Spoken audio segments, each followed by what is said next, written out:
हाय दोस्तों, यूट्यूब में आपका स्वागत है। मैं हूं आपका दोस्त राजू कुमार। दोस्तों, आज का जो टॉपिक है द्वितीय अफीम युद्ध के कारण, परिणाम एवं महत्व को बतलाएं या उसका विश्लेषण करें। तो मैंने पिछले वाला वीडियो बनाया था प्रथम अफीम युद्ध के ऊपर। अगर आपने अभी तक नहीं देखे हैं तो जाकर आप देख लीजिए और समझ लीजिए, क्योंकि ये दो क्वेश्चन में से एक क्वेश्चन एग्जाम में आपको पेपर 7 का जरूर देखने के लिए मिलेगा, चाइना एंड जापान से। तो दोस्तों, अगर आप मेरे चैनल पे नए हैं या पहले से जुड़े हुए हैं तो जुड़े हुए लोग मैं विनती करता हूं कि मेरे चैनल को, ये जो वीडियो है इसको शेयर कर, अधिक से अधिक दोस्तों में शेयर करें ताकि उसका भी हेल्प हो सके। और जो नए नए लोग हैं वो मेरे चैनल को सब्सक्राइब कर ले और बेल आइकन को प्रेस करें ताकि मेरा वीडियो का नोटिफिकेशन आप तक पहुंचे सबसे पहले। दोस्तों, आइए हम यहाँ पे दोस्तों अपना चैनल पे हम कंपटीशन का भी तैयारी करवाते हैं। जो जनरल कंपटीशन है उनसे जुड़े बच्चे भी हमसे जुड़ सकते हैं। खास करके अभी का जो सेशन चल रहा है ये तो कंपटीशन का है ही, प्लस थर्ड डिग्री स्पेशल ये का अभी का सेशन है। तो दोस्तों आइए बात करते हैं अपने टॉपिक के ऊपर, ज़्यादा देर गंवाए हुए, ज़्यादा टाइम बिताए हुए अपने टॉपिक के ऊपर बात करते हैं। द्वितीय अफीम युद्ध, अगर प्रथम अफीम युद्ध आप ये वीडियो देखे होंगे और समझे होंगे तो मैं गारंटी के साथ कह सकता हूँ उन्हीं का कॉपी कर लीजिए और पेस्ट कर दीजिए। किसके ऊपर? द्वितीय अफीम युद्ध के ऊपर। कोई डिफरेंस, थोड़ा सा दोस्तों 10% का डिफरेंस होगा। अगर आप प्रथम अफीम युद्ध लिख सकते हैं तो द्वितीय अफीम युद्ध भी लिख सकते हैं। इसमें कोई तरह की आपको प्रॉब्लम नहीं हुई, कोई तरह की समस्या नहीं होगी। तो दोस्तों, द्वितीय अफीम युद्ध क्यों हुआ?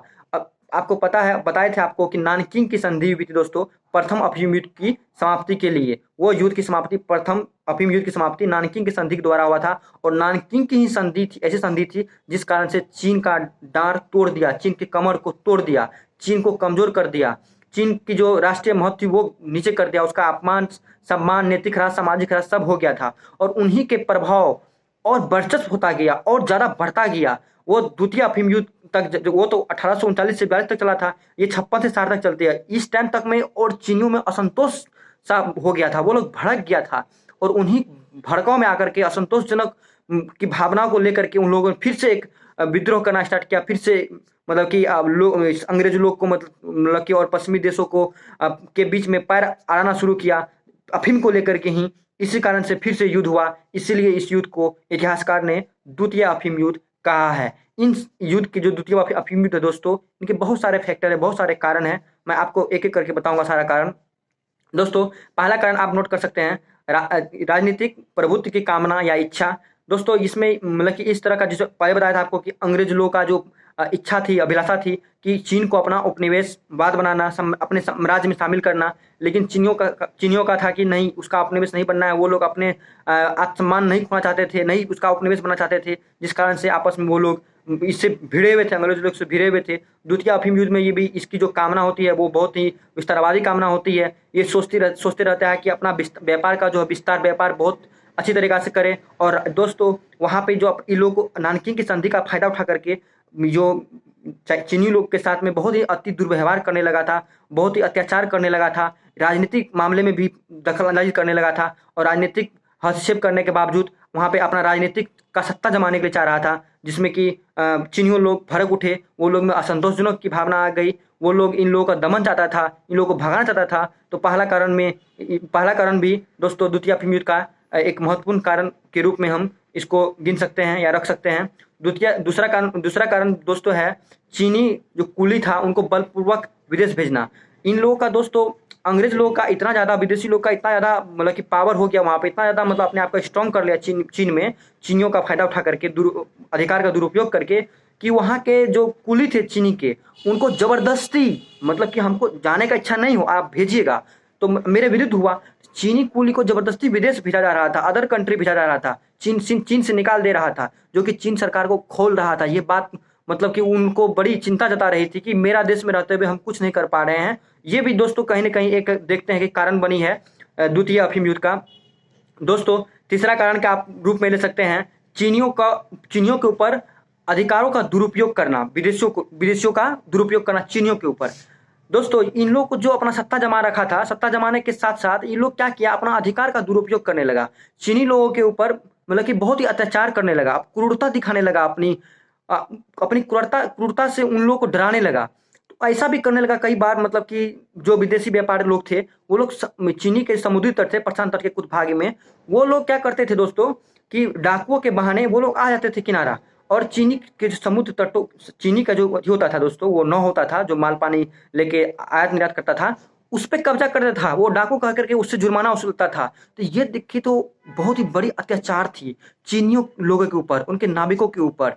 तो दोस्तों ये मतलब कि बहुत ही बुरी तरीका से उन लोगों को मतलब कि ये लोग क्या कहे, बुरी तरीका से बहुत ज़्यादा मतलब परेशान करने लगा था और चीनी लोग भड़क उठे थे। चौथा कारण दोस्तों हम ले सकते हैं चीनियों में असंतोषजनक की भावना। जब इन विदेशी लोगों का वर्चस्व बढ़ने लगा, ये लोग अपना बस्ती कायम करने लगा, अपना अधिकार जताने लगा, आर्थिक सामाजिक सभी लेवल पे वो लोग अपना वर्चस्व दिखाने लगा, तभी चीनी जो वहाँ के ग्रामीण लोग थे, मध्यम वर्ग के जो भी मतलब थे, वकील, किसान, सभी लोग, डॉक्टर, सभी लोग मिल करके चाहते थे कि विद्रोह करें, उन लोगों को भगाए, वहाँ से हटाए। उसमें उसकी भावना सबकी एक हो गई थी, राष्ट्रीय भावना वहाँ पे पनप गया था, वहाँ पे उत्पन्न हो गया था, जो एक ये भी कारण रहा है दोस्तों द्वितीय अफीम युद्ध का। अब पांचवा कारण दोस्तों नोट कर सकते हैं, इसको कि तात्कालिक कारण भी कहा गया। फ्रांसीसी एक जो कैथोलिक था रोमन, वो दोस्तों क्या हुआ था कि चीन में अपना मतलब धर्म का प्रचार प्रसार करने के लिए बहुत अंदर तक घुस गया था, और वहां पर जाने के बाद दोस्तों वो कुछ आपत्तिजनक काम करने लगे थे, जो काम उन लोगों को मतलब कि क्या कहे पच नहीं रहा था। वो काम इतनी आपत्तिजनक थी, अंतिम में चीन सरकार को उसको कैद करना पड़ा, और कैद करके उसको फांसी की सजा दे दी गई। इस प्रकार दोस्तों मतलब चीनी लोग को काफी परेशान किया गया, अधिकारों का दुरुपयोग किया, बहुत ज्यादा दुरुपयोग किया। चीन में जो भी मतलब कि पहले सुनवाई होती थी, जिस प्रकार से कि न्यायाधीश बैठा करते थे, उनमें भी दखलंदाजी करने लगा, उसमें भी अपना पैर अड़ाने लगा। विदेशी लोग वो चाहता था अपने हाथ में ले लें, यूरोपियों अपने चाहते था अपने हाथ में आ जाए, कानून की सारी जो कानून में बहस होगी या उसका जो कोई तरह की वाद विवाद होगी उसका निपटारा हम लोग करें। चीनी का अधिकार को छीन लेना चाहता था। और एक कारण दोस्तों और ले सकते हैं आप लोग कि वो था नवीकरण, मतलब किसका, नानकिंग की संधि का नवीकरण। जिस टाइम नानकिंग की संधि हुई थी उसी टाइम एक हस्ताक्षर हुआ था कि 10 साल के बाद इसमें एक अनुमोदन किया जाएगा, इसमें कोई नया परिवर्तन लाया जाएगा। लेकिन जब 1854 ईस्वी में इसमें जब नवीकरण की बात उत्पन्न होती है, जब अंग्रेजों लोग ब्रिटेन यहाँ चीनी लोग को कहते हैं कि इसमें नवीकरण किया जाए, तो उस टाइम चीन में कुछ आंतरिक अव्यवस्था थी, अशांति थी, जिस कारण से उन चीनी लोग ने मना कर दिया, वो नवीकरण नहीं हो पाया। यह भी एक कारण के रूप में देखा जाता है। दोस्तों ये सभी कारण था द्वितीय अफीम युद्ध का होने का, स्टार्ट होने का। अब इसके महत्व एवं परिणाम को जानिए। दोस्तों महत्व और परिणाम वही है जो कि प्रथम हुआ अफीम युद्ध में था। द्वितीय इसका महत्व परिणाम निकल के यह आता है कि चीन को पूरी तरह से खोखला कर देता है। इसमें पैकिंग की संधि होती है द्वितीय अफीम युद्ध को समाप्त करने के लिए।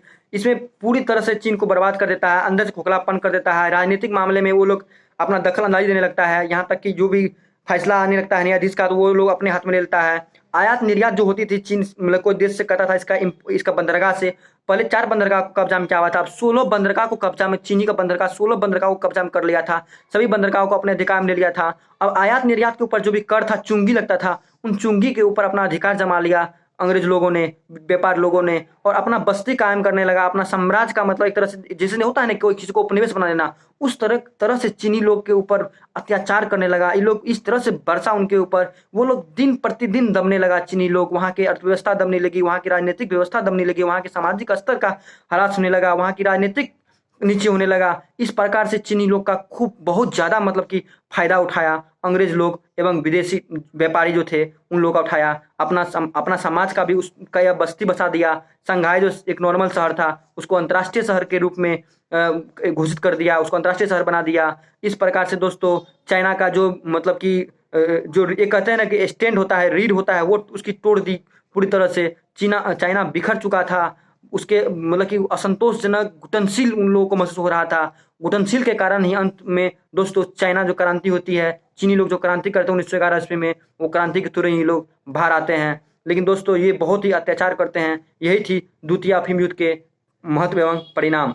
इतना आसानी, इतना जो लिख दीजिए एग्जाम में तो बहुत अच्छा है। देखिए ये दोस्तों साधारण भाषा में एक्सप्लेनेशन है, एकदम आसान भाषा में एक्सप्लेनेशन है, ये कोई भाषा भाषा में नहीं, ये आपका अपना भाषा है जो भाषा में आप अपना एग्जाम में लिख सकते हैं। किताबी भाषा को मत रटिए, किताबी भाषा को मत पढ़िए, किताब को सिर्फ समझिए और एक्सप्लेनेशन अपना भाषा में कीजिए। जय हिंद दोस्तों, मैं नेक्स्ट वीडियो में मिलूंगा कोई नेक्स्ट टॉपिक के साथ।